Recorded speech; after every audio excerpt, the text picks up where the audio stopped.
All right, team. This is Charles Becco from Brooklyn Traders, and today we're going to talk about your favorite subject and mine, the stock market. Let's get right to it. So I'll tell you right now, what's going on here. So check this out. Okay, very simple. We actually are in a weekly short setup. We gotta be careful, right? Because this market, I feel, is like very bullish. Long term, I'm bearish. In the short term, I have more of a bullish bias. Again, I'm more of a bullish bias because just pretty much it's just the price action. The price action has been very aggressive. It's been very aggressive, and pretty much let me show you here, right? You can see it on the weekly time frame. We had a weekly long setup that's played out. And right now, if I look at one of my other indicators, it's flashing that we are also in a weekly short setup right here, right? On a daily time frame, on an hourly time frame, we definitely have the short setup. You see the algorithm firing off. I'm looking for a retest of 300, 298. Possibly a retest of the 200, right? That's down here at 290 and possibly 285, so whether again we get to 297, 290 or 285, look for that dip to be brought, right? But for right now, yeah, we have an hourly short setup. But technically we have a weekly short setup as well. And so I wouldn't be surprised if we kind of get back down to at least 300, 295, 298 level. But prepare for lower, right? These are some downside targets as well. So let's look at SPY. Again, short setup here on SPY as well. On the hourly time frame and on the weekly is fixing itself, so team, even if we were to come down here to 400, which I think is likely, 406 where the daily 21 is, 400 just above the daily 50, team, we have a bullish structure here, right? So I wouldn't necessarily be wanting a short forever, right? I do see us kind of coming down, but again, team, don't be surprised if we lose some steam up here, get down to 406, possibly 400, and then we bounce like a basketball, right? We are getting some bearish candles here on the daily time frame. You can see on the hourly time frame, we've just been in a channel, right? So let's see if we can get a break below 404 here on SPY to see if there will be anything different. Okay. Tesla here, we had a huge recall on Tesla. I think they recalled a couple 100,000 vehicles because of self-driving issues, right? We just hit a high as well, right? So we could possibly, it just coincides with the daily 200 being right there. We're also at the third ATR, so it is time for Tesla to cool off just a bit here. We've had several short setups get broken on Tesla, right? Let's see here. We had this short setup right here that was instantly broken, right? Right there, and we made a new high. Again, look for a retest, right? 200 and 190, 187 there on Tesla. Let's look at Apple. Apple just looks strong, man. Just looks strong. It's just been the strongest name consistently in the market. Look at the weekly here. Just ping-ponging up and down in this channel like a basketball.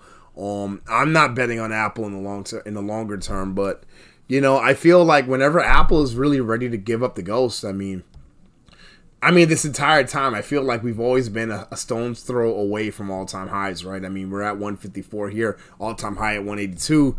So yeah. On the weekly time frame, I do see kind of a short setup here. Maybe we get a retest of like 144 on here in Apple, but the daily time frame looks strong. The hourly time frame looks strong as well. Let's look at the VIX, something we haven't looked at in a while. VIX is in a holding pattern, right? We've just been in this range, right? And so for me, anticipate volatility, especially as we seasonally get into a weaker part of the year between February and May, right? So expect some volatility here. I definitely would be adding some shares of the VIX or VIX type instruments.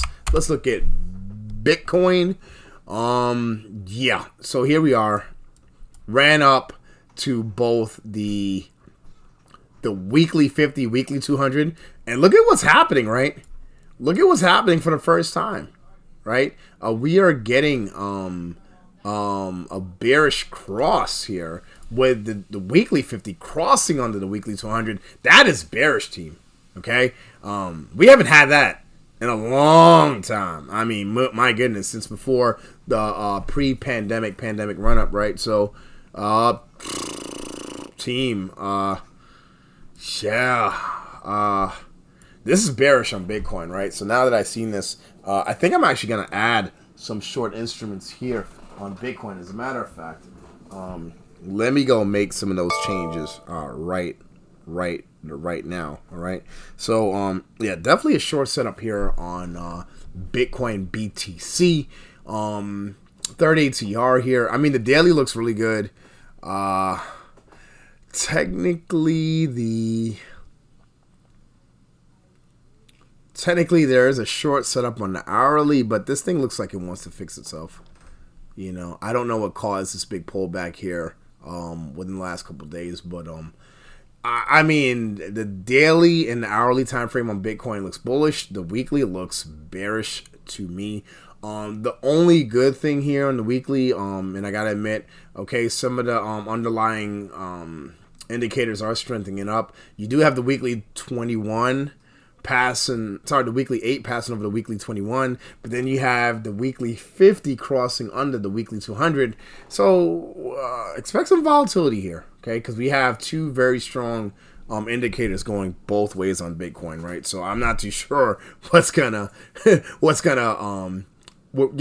play out, right? Whether this death cross is gonna play out, or the classic 8 over the 21 is going to play out here. But the underlying looks like, maybe they may bite a dip on Bitcoin, but who knows, right? So we have things firing off in both directions here on Bitcoin.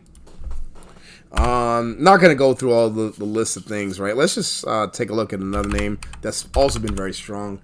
Microsoft.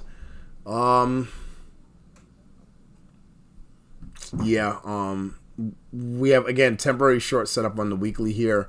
But again, weekly 8 crossing over the weekly 21, right? So that's bullish, right? So, I mean, even if we're going to come down, I mean, you have the 21 there at 257. You have the 200 there at 253. But then you have the 50, right? That looks like it may want to fix itself. It is still concerning that the 50 is under the 200, so be aware of that.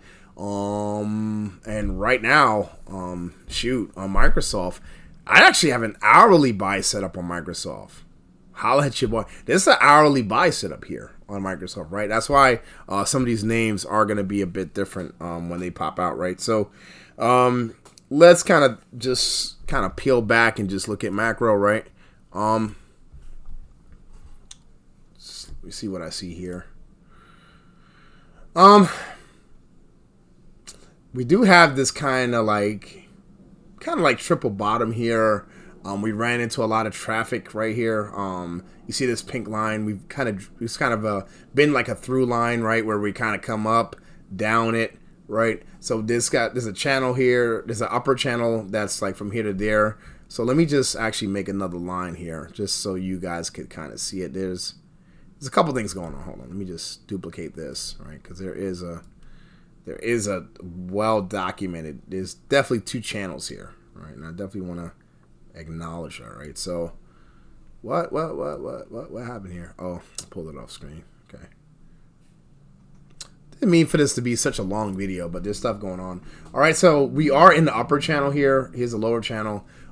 Triple bottom right there, so that should be pretty strong. We are above the upper channel, and as long as we're above this upper channel and we're not down here, team, you gotta look at this as being bullish, right? And so, again, short term, bullish by the dip type setup. Longer term, bearish. If you're looking here, we do have the MACD cross down, right, on the Qs here. So expect some kind of a pullback here. Let me just take a look at the SPY. Let me just double check here. Yeah, MACD cross down on the SPY, right? But it's new, it's fresh. We got some bearish volume. So, just watch out there. Is it the end of the world? Not that I see in the charts. Could expect some shorter term bearishness or short to mid term bullishness? Okay. Longer term bearish? Yeah.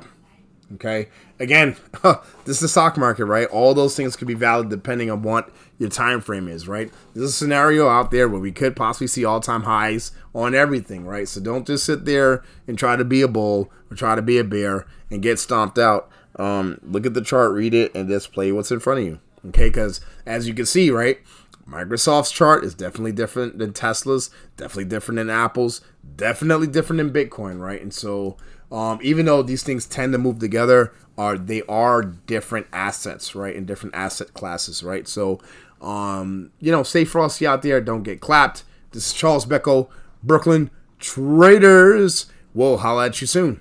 Take care. Hey, thanks for watching. Please be sure to like, share, and follow us on YouTube, Facebook, and Twitter. If you enjoy this content, please check out our website at www.brooklyntraders.net. That is www.brooklyntraders.net. Thanks, and God bless.